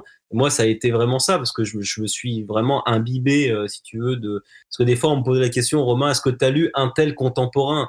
Moi, déjà, on n'a qu'une vie, je lis pas beaucoup. Je sais très clairement que je préfère lire pendant 10 minutes Rousseau que n'importe quelle merde aujourd'hui, parce que je perdrais moins mon temps. Et par contre, on m'a dit, ok, il y a une forme classique, mais qui est pas poussiéreuse, en fait. Donc ça, c'est tout ce que tu disais un peu, en fait, au départ. Et donc, en fait, le problème, c'est qu'il n'y a pas vraiment de questions dans ce que tu dis, mais il y a, en fait, il y a un océan, en fait, de réflexion qu'on peut avoir. Sur Drôle de funérailles, c'est marrant parce que je viens de recevoir la première, ce que j'ai pas tellement eu sur Anne France, une nana, un soutien, c'est-à-dire une femme qui m'a acheté plusieurs fois mes livres pour les offrir et tout, et qui a m'a dit un peu ça, quoi, qui m'a dit j'ai apprécié, mais on sent que voilà, tu pourrais en dire plus, t'en dis pas. Enfin, voilà, en gros, ça, il y avait quelque chose comme ce que tu viens de dire et ce qui est très pertinent. Maintenant, je sais pas comment le prendre. Effectivement, je suis un écrivain un peu quand même de la densité. J'ai essayé avec Anne France de le diluer un maximum. Mon père a trouvé que c'était pas assez dilué, par exemple, m'a dit, et même elle, par exemple, la même personne dont je te parle, elle aurait aimé que ce soit encore plus dilué que ça. Et en même temps, ce que j'ai envie de te dire, c'est que pour ma défense, hein, votre honneur, ce que j'ai voulu faire, c'est pour le coup, un roman de vérité. Et effectivement, quand tu dis tu développes, mais tu vas pas au bout, etc. Mais en fait, c'est la vie, quoi. C'est-à-dire que et tu l'as très bien dit, il y a ce qui fait un peu le fil conducteur, c'est le dialogue que je peux avoir avec mon petit frère, qui est pas complètement encore aujourd'hui un nationaliste, même si c'est quelqu'un qui aime tellement l'ordre que, si tu veux, ça fait 3 ans qu'il vit à Lyon et je le soupçonne d'ici un mois ou deux d'être plus radical que moi, parce que moi je suis parti de Lyon, quoi. Justement, j'ai essayé, si tu veux aussi, je comprends, si tu veux, tu vas pas employer le mot et c'est que c'est réussi, c'est que c'est pas lourd, mais c'est dense. Et par contre, dans les réflexions, c'est aussi la vie, c'est aussi comme ça, quoi. C'est-à-dire que la vie, c'est que tu parles avec ton petit frère et puis t'abordes un sujet et puis si tu veux, tu l'abandonnes. Et puis la vie aussi, c'est que t'es avec tes amis, tu crois aborder un sujet puis tu l'abandonnes. Enfin, c'est-à-dire que moi, au-delà effectivement alors j'apprécie ce que tu as dit au niveau du style, parce que quand tu dis que c'est quasiment meilleur, je sais pas si c'est meilleur, mais c'est différent. Parce que quand Anne France, c'était quelque part, j'avais un cahier des charges. Je l'ai écrit, j'avais 28 ans. J'étais un jeune homme de 28 ans et je me suis mis dans la tête d'une femme de plus de 80 ans. Donc ça a été apprécié parce qu'apparemment c'était crédible.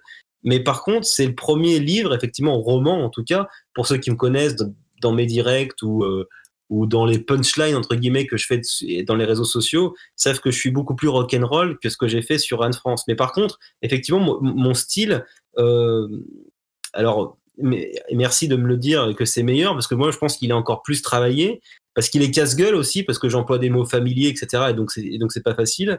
Mais juste alors j'entends ce que tu dis, mais je pense que vu que c'est pas un procès, je suis pas là pour me défendre, mais pour t'inviter peut-être à le relire, parce qu'une fois de plus, j'ai eu beaucoup de lecteurs de Anne France ou de mes poèmes qui ont apprécié dans une seconde ou voire une troisième lecture.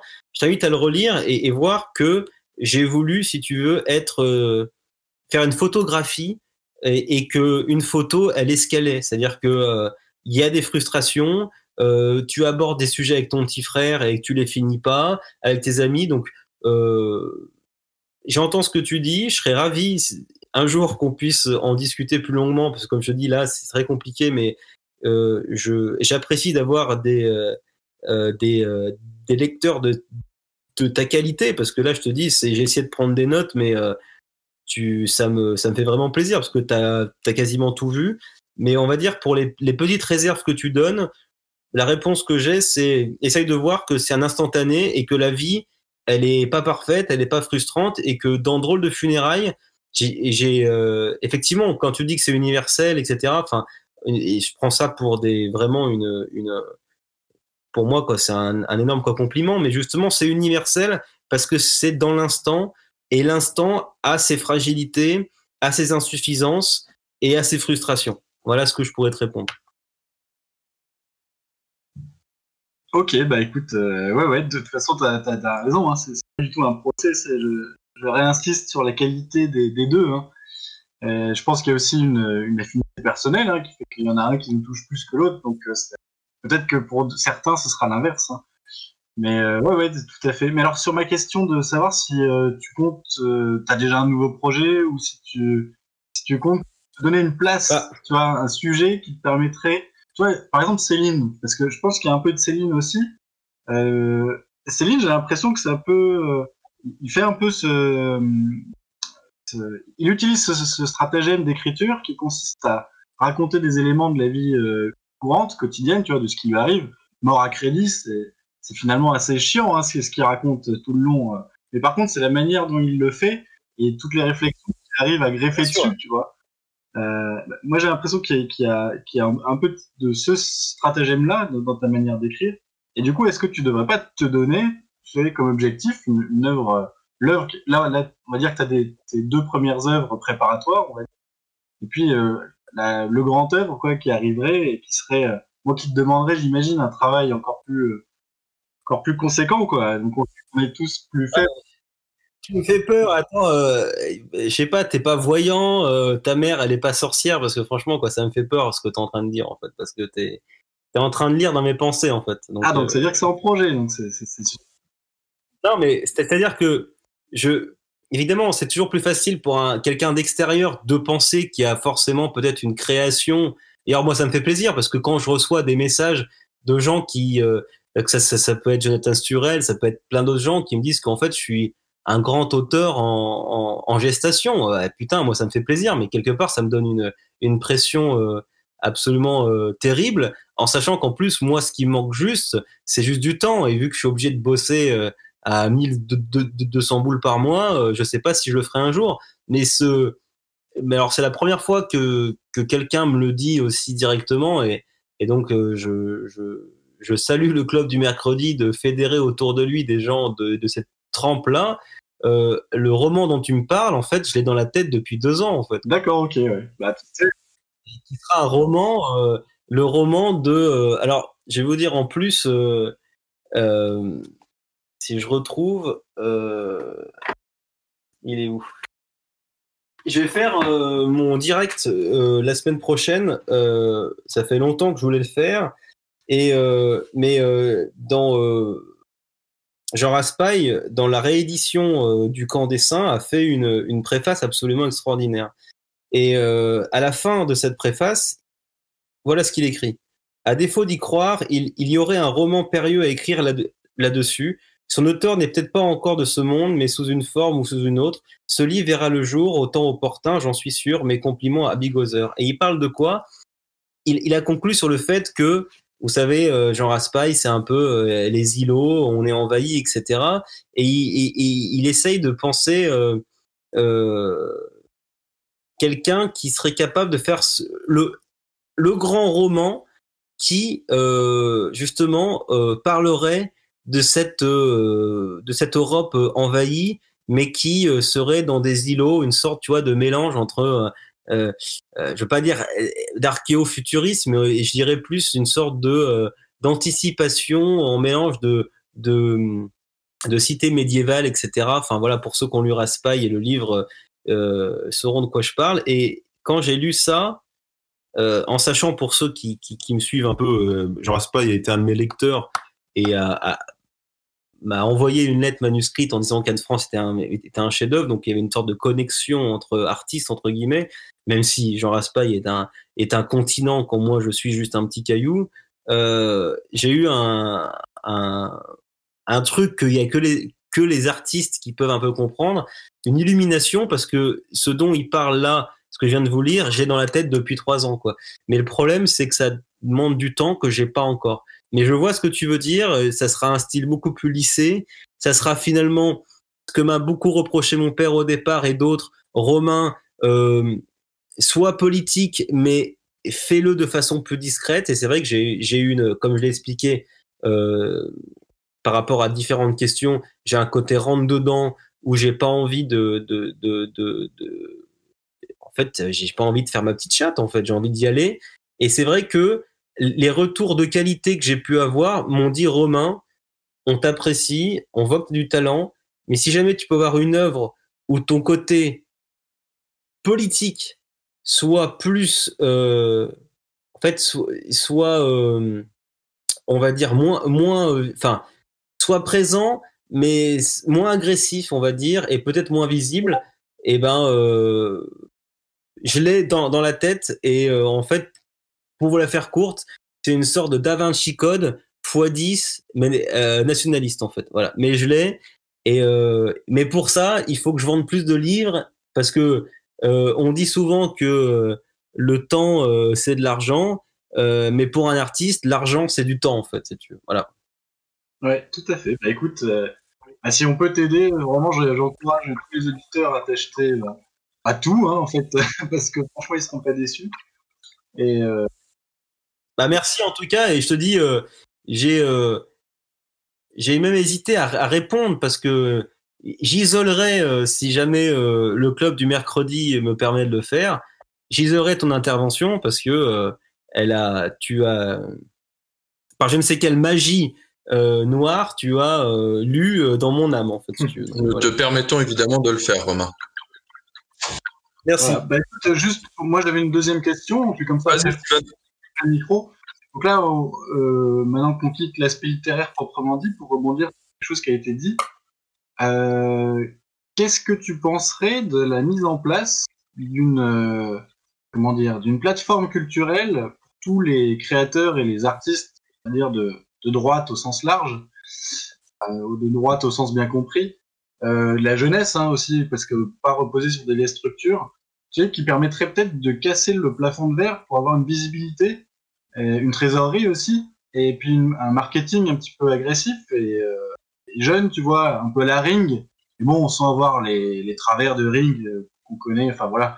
C'est quelque chose que je crois que tu en avais parlé dans un de tes lives aussi, tu avais suggéré l'idée, tu vois, je ne sais pas où ça en est. Est-ce qu'il n'y aurait pas quelque chose à monter, tu vois, pour avoir à la fois sur la même plateforme tous ceux qui n'arrivent pas à se soumettre à tel ou tel dissident en chef en place, tu vois, ou un peu croulant. Donc une plateforme communautaire qui permettrait d'avoir une activité économique et du coup une sécurité économique pour tous ces créateurs de contenu et ces artistes. Quoi. Est-ce que tu as déjà pensé à l'idée? Est-ce que tu pourrais pas être porteur de projets comme ça, parce que avec ton audience qui commence à monter, etc. Donc voilà, c'était une question plus métapolitique. Voilà. Ouais. Alors je vois pas réellement, enfin j'ai dû parce que tu sais moi mes directs effectivement bon, on pourra en parler aussi parce que justement enfin apparemment je fais bien rire les gens et c'est aussi un peu pour ça que je le fais. Je vois pas précisément à quoi tu fais mention, mais même si c'est quelque chose que je réfléchis pour te dire effectivement maintenant il manque deux choses, c'est l'argent et notoriété. Alors moi déjà ce qui est assez flatteur, hein, je reçois beaucoup de manuscrits. Beaucoup de personnes qui semblent penser que j'ai une influence ou que j'ai une notoriété, ils ont raison. Parce que si eux, évidemment, c'est comme quand moi j'avais 20 ans, je n'avais zéro réseau, ils disent Romain en a plus que moi. Mais Romain n'a aucun réseau et aucune influence par rapport à ce qu'il s'imagine. J'ai eu des propositions aussi, par rapport au fait que je vais vous dire quelque chose qui va vous paraître un peu dingue, mais mon recueil de poésie, il s'est vendu à 500 exemplaires. En fait, je vais être obligé de le rééditer. Je sais même pas si je vais pouvoir le faire. Enfin bref, qui aujourd'hui vend 500 exemplaires de poésie? Donc j'ai eu je sais pas si c'est un bien ou pas, mais j'ai eu, grâce à moi, il y a eu des vocations. Donc on voit de la poésie, on me dit, on est une bande de jeunes sur Montpellier, on est trois, on fait de la poésie, et Romain, on voudrait avoir ton avis. Alors, je trouve ça très satisfaisant, et quand je peux, j'essaye de répondre de façon aussi polie que je peux, mais pour l'instant, je n'ai pas cette influence-là, et je n'ai pas les moyens de le faire. Tu parles de Ring, Ring, effectivement, pour connaître un peu plus les dessous de tout ce qui se passe, il y a des choses qui sont très critiquables, mais celle qui ne l'est pas, c'est que le mec aussi critiquable qui peut être, genre, je crois qu'il s'appelle David Kersan ou un truc comme ça, au moins, il connaît un peu les lois du business, quoi. Et c'est ce qui nous manque un petit peu, quoi. C'est-à-dire que, à un moment donné, il faut y aller. Donc, pour répondre à ta question, un, pas assez d'argent, deux, j'ai pas assez de notoriété dans le sens où moi-même, je la cherche. C'est-à-dire qu'aujourd'hui, je passe ma vie, enfin, qu'est-ce que je raconte? Je déteste ça, mais disons qu'une fois que mon roman est prêt, tu vois, j'ai des amitiés, j'en vois hors champ tout à l'heure, c'est pour ça que je vous parlais de Pierre-Yves Rougeron ou d'autres. Enfin, des gens qui seraient en mesure d'apprécier ce que je fais et de le mettre en avant. Donc c'est pour ça, face à des gens qui, eux, si tu veux, n'ont aucun relais, effectivement, s'il y a quelque chose de qualité, je peux les aider, mais je suis finalement encore très jeune et je n'ai pas ce pouvoir-là en fait. Pour répondre rapidement à ta question, il faudrait que ça se fasse. J'aspire, je voudrais que ça se fasse, mais je suis encore trop jeune et j'ai pas assez de pouvoir et d'argent pour que ça se produise, quoi. Voilà. Alors juste pour préciser, hein, je pensais pas à toi, hein, parce que toi t'es clairement un artiste et finalement t'as pas à te mêler de ça. Mais tu sais, est-ce que tu es au courant d'un projet qui se montrait comme ça? Et si c'est pas le cas, est-ce que je ne sais pas, est-ce qu'il y a pas tu pourrais être un des parrains ou un des standards de ce projet, tu vois, une des figures, un auteur, tu vois, un peu le Oberton de ce truc-là. Mais je pensais pas du tout à toi qui le porterait et qui le financerait, hein. Oui, non, mais je vois ce que tu veux dire, mais et quelque part, j'ai même répondu à ça, c'est-à-dire que ce qu'il faut comprendre, c'est que je suis un écrivain prolétaire, quoi. C'est-à-dire qu'en fait, moi, je me, putain, je cours après le temps, quoi. Tu vois? C'est-à-dire que j'ai une femme, j'essaie de fonder une famille, à chaque fois que je tape mes identifiants pour aller sur la banque, j'ai peur de ce que je vais voir et euh, et, et que même si des fois quand il y a des gens qui me sollicitent, j'essaye vraiment de leur faire comprendre ça. Malheureusement, si tu veux, c'est qu'on n'est plus à cette époque. Je suis pas un Drieux-La Rochelle qui se branle toute la journée, quoi. Tu vois, c'est-à-dire que j'ai un boulot de merde pour pouvoir survivre et que j'apprécie ce genre en fait, pour te répondre simplement, j'essaierai de participer à ça à ma moindre mesure, mais je pourrais jamais le faire tel que je voudrais parce que même moi, pour mes propres œuvres, j'arrive pas à me libérer du temps, en fait. Tu vois ce que je veux dire? Ouais, ok, d'accord. Ok. C'est ça le problème. Après, je suis de bonne volonté, mais moi-même aujourd'hui, en fait, je cours après le temps pour pouvoir. Bon là, je suis pas dans les parce que quand je t'ai parlé de ce roman que j'ai dans la tête, putain, moi dans un monde normal, en fait, si tu veux, j'ai publié Drôle de funérailles. J'ai un recueil de poésie que je veux publier, j'ai un recueil de maximes que je veux publier, j'ai un recueil de tous mes articles qui sont un peu plus politiques mais qui sont très bien écrits que je veux publier et normalement je l'aurais déjà fait et j'aurais du temps pour écrire ce roman que j'ai dans la tête qui est un roman, je peux t'assurer, pour toi qui apprécies ce que je fais, tu seras bluffé et en plus toutes les critiques positives que tu m'as données, et ben ça va dans ce sens-là. Le problème c'est que ça prend beaucoup de temps parce que j'ai pas l'argent et le temps pour le faire en fait. Voilà. D'accord, bah écoute, je te souhaite d'avoir l'audience augmente, les audiences qui... Merci à toi parce que une fois de plus, c'est je te le dis en toute sincérité, il y a la quantité, hein, c'est une chose, mais moi quand j'entends ce que tu m'as dit ou quand je reçois certains messages, c'est des choses qui te donnent, toi, qui te redonnent un peu de peps, comme on dit, tu vois. Donc je te remercie et ça fait du bien en fait. Eh ben, c'est un plaisir. Merci à toi. On poursuit avec peut-être les deux dernières questions de cet entretien, sauf si vous avez d'autres idées, auquel cas je vous invite à les inscrire dans la section questions. Et on va poursuivre sur le thème de la littérature avec Zazar qui avait une question. Oui, bonsoir Romain, et écoute, c'est très cool de t'avoir ce soir, t'es vraiment un gars très sympa, comme on le voit en vidéo.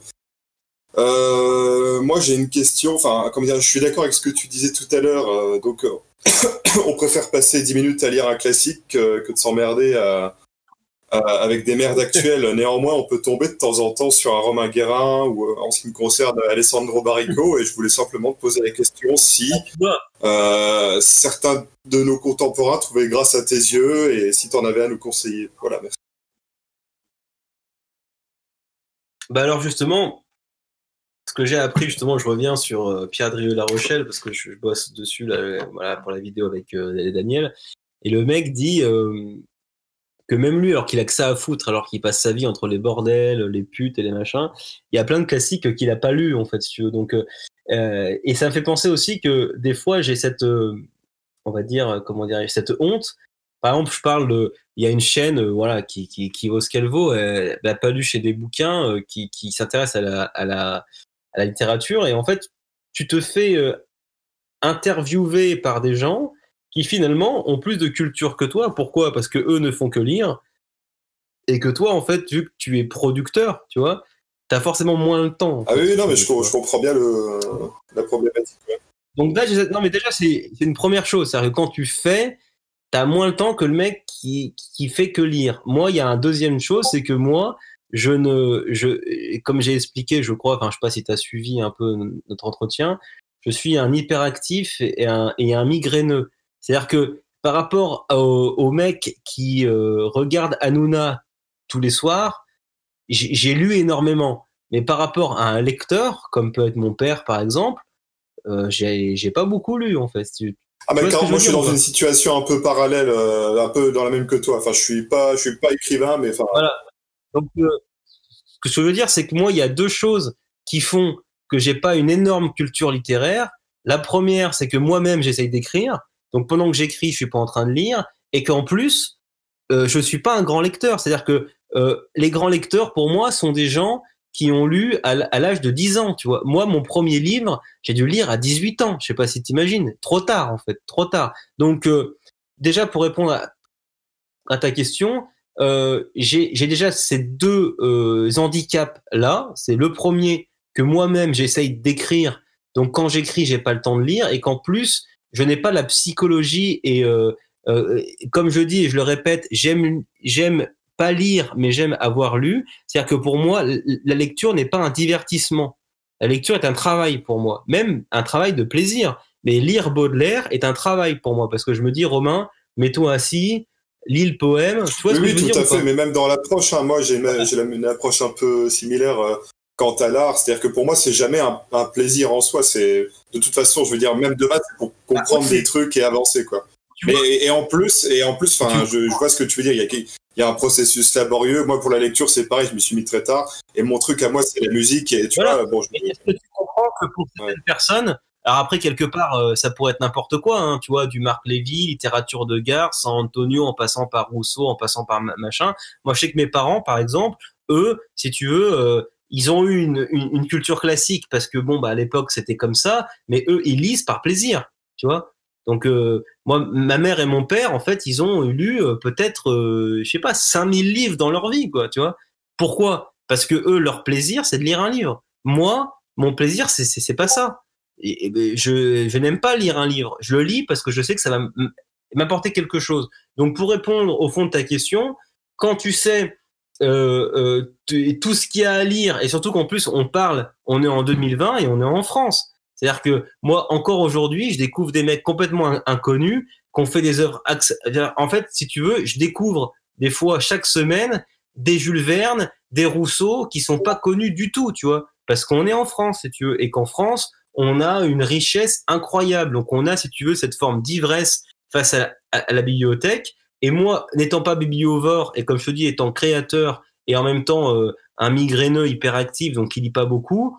Quand tu me poses la question, est-ce que Romain, tu as des contemporains que tu pourrais apprécier ou conseiller? Eh ben, et j'en ai pas beaucoup pour toutes ces raisons. C'est-à-dire que n'étant pas un grand lecteur et voulant aller à l'essentiel, bah pour répondre à ta question, dans mon petit point de vue, l'auteur le plus contemporain que je peux conseiller et qui est un de mes auteurs préférés et que les gens pourront comprendre, on va dire la vision que j'ai de l'art, c'est Henri Vincenot.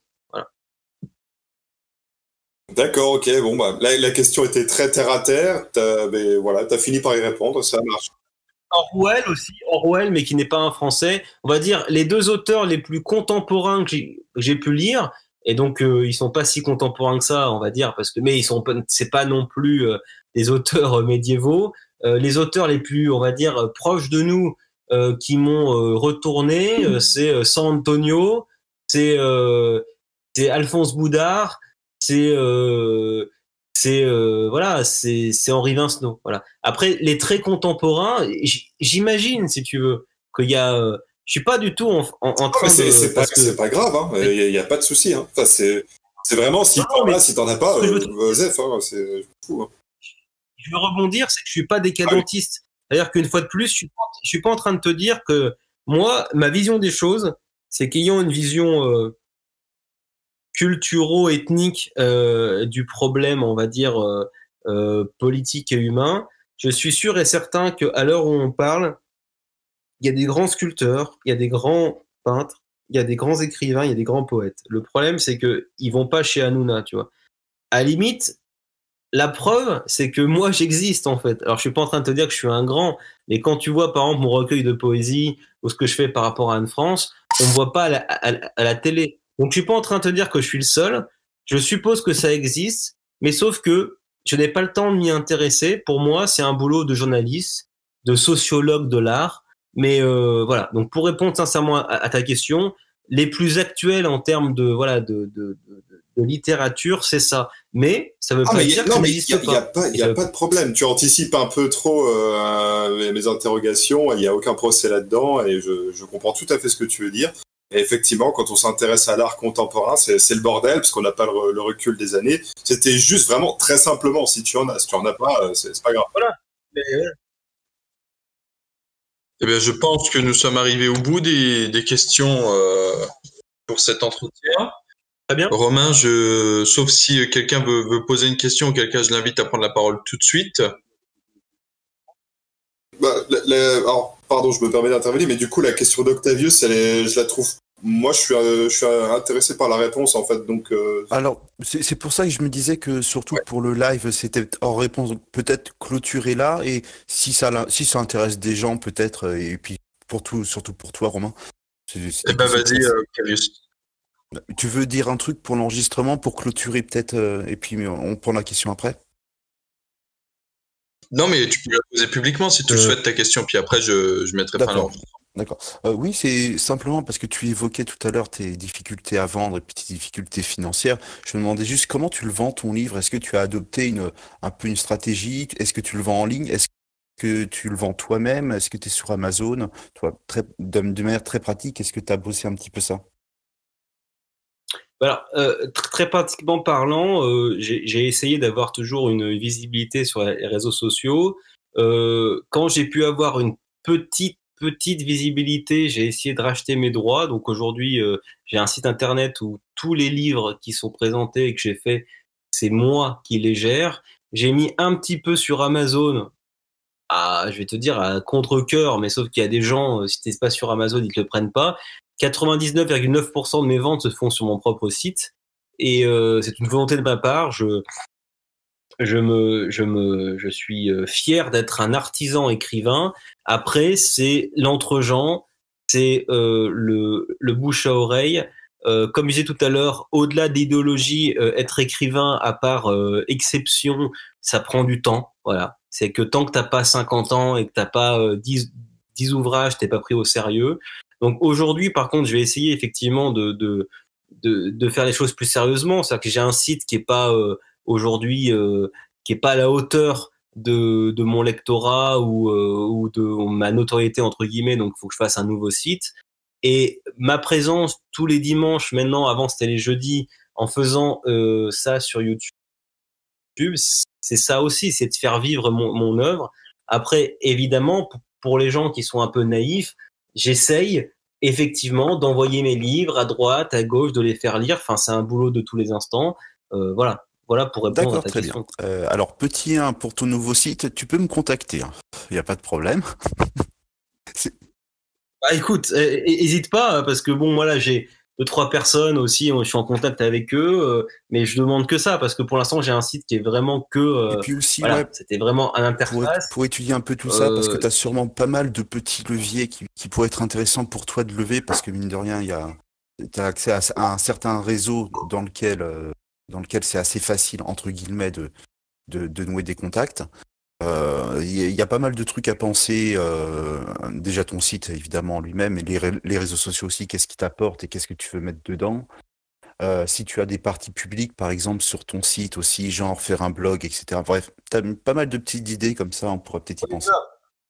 Mais ce que je veux dire, c'est que justement, quand je te dis artisan écrivain, je gère absolument tout. Je gère ma présence sur les réseaux sociaux, je gère mes comptes, je gère mon site. Enfin, en fait, je le fais tout. Alors effectivement, dans l'absolu, dans un monde idéal, il faudrait qu'il y ait un mec qui gère ma communication, tu vois. Et moi, je fais tout. Je vais à la poste, je colle les timbres, je gère tu vois. Donc, bon, j'espère qu'un jour, pas parce que je veux pas le faire, mais parce que je pense que ce sera mieux. Il y a quelqu'un qui pourra le faire de meilleure façon. mais effectivement, c'est un, comment te dire, c'est un niveau que j'aimerais, enfin un stade que j'aimerais, avoir. Au bout d'un moment, avoir une vraie interface, avoir des choses, parce que tu vois ce que tu dis. L'autre coup, j'étais à TV Liberté. Bon, Martial Bild, je m'entends très bien. Et il m'a dit, putain, Romain, ta communication sur Internet, en gros, il m'a dit, elle pue du cul, quoi. Je veux dire, et ce qui est vrai, en fait, par rapport à finalement ce que je vends et le public que je touche, quand tu tombes sur mon site pour vendre mes livres, ça craint. Mais tout ça, pour l'instant, j'ai pas eu les moyens d'investir, j'ai pas eu des gens qui sont proposés, mais voilà. En tout cas, je pense qu'effectivement, ça sera la prochaine étape pour essayer que ça se fasse mieux, en fait, tout simplement. Ouais, bien sûr, parce que on va pas se le cacher, hein, aujourd'hui en 2021, écrivain, ça se passe sur Internet. Hein. Enfin, si tu veux faire du chiffre. Moi, demain, il n'y a pas Internet, j'existe pas. Voilà, donc c'est pour ça que c'est très important. Surtout si tu t'autoproduis, ce qui est le cas. Mais si jamais tu as quelques compétences, n'hésite pas à me contacter. J'en ai quelques-unes, on pourra en reparler. Hésite pas, parce que moi, j'en manque de ce genre de bonne volonté et de compétences. Bon, et ben c'est sur ces mots que nous achevons cet entretien. Romain, merci beaucoup d'avoir accepté de participer à cet échange qui fut assez riche, qui fut riche de questions, riche de réponses de ta part. Je m'attendais pas à autant de profondeur. Hein. Ah oui, je t'avais dit qu'il fallait du courage pour venir un petit peu confronter au public du club. Hein. Non, mais je veux dire, moi j'adore ça, mais je pensais pas que j'allais avoir des gens aussi pointus. Bah écoute, ravi que l'exercice t'ait plu.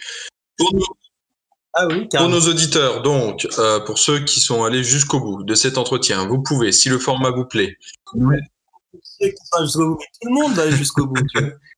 Vous pouvez donc, si le format vous plaît, bien sûr, nous laisser un commentaire en dessous, nous laisser éventuellement quelques suggestions de développement pour améliorer le format si vous jugez que certaines pistes pourraient être explorées pour l'améliorer. Vous pouvez bien évidemment partager la vidéo, vous pouvez évidemment liker notre page Facebook, notre Twitter, vous abonner à YouTube, mettre un pouce bleu, faire tout ce qu'il faut pour qu'on soit présent sur Internet et qu'on se fasse connaître. Vous pouvez aussi, si vous souhaitez nous soutenir plus concrètement, nous faire un don sur notre Tipeee. Et puis, je vous invite à rester connecté donc à notre chaîne YouTube, puisque nous allons, dans les prochains jours, les prochaines semaines, mettre en ligne de nouveaux entretiens. Sur ces mots, je vous souhaite à tous, écoutez, une bonne journée, une bonne soirée en fonction de l'heure à laquelle vous nous écoutez.